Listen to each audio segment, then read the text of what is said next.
Alright, this next bit of treachery.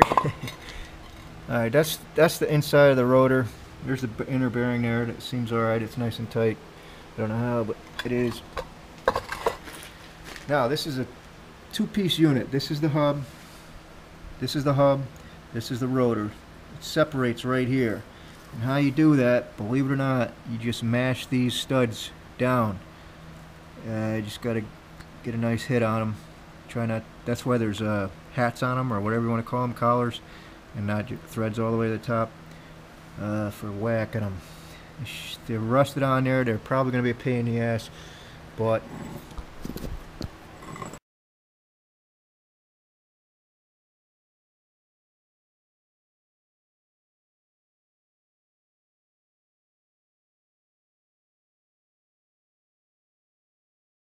now, it'd be nice if this thing, oh, it did. Usually they don't come off that easy. You got to pound them out.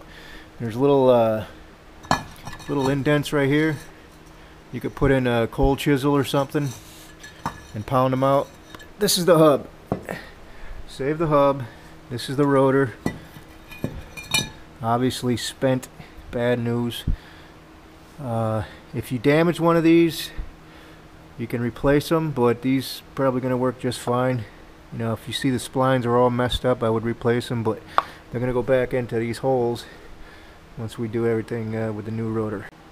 Okay, this hub, this is the outside of the hub. It's the inside of the hub. I inspected all the bearings, the races, and everything. They look decent enough. Alright, this is the outside of the hub. Put that face down on something protective. You'll have the inside here. You take your rotor and you want to place this guy. Okay, this is the inside. That's the inside wheel. That's how they got to marry up.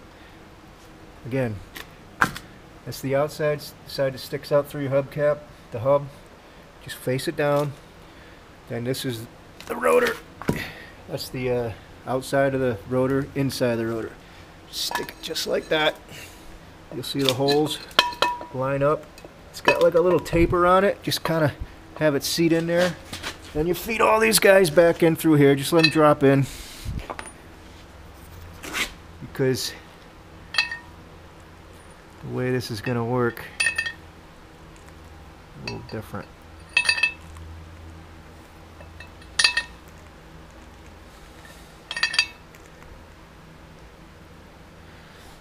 Once you get everything in, you can take a cold chisel or something, anything to hit with, and then seat these guys just a little bit. You're not going to be able to put them all the way down, but just seat them.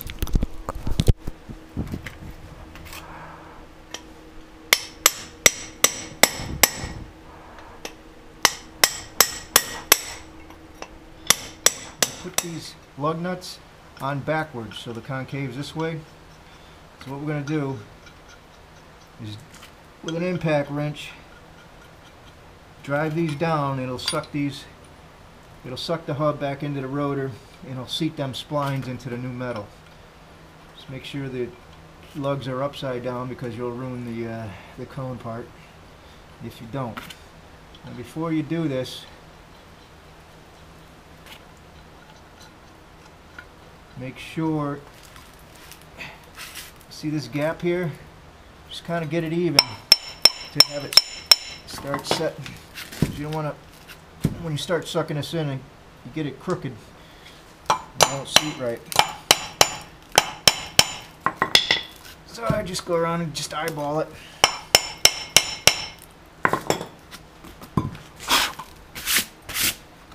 And place it down. We'll suck these in with an impact wrench.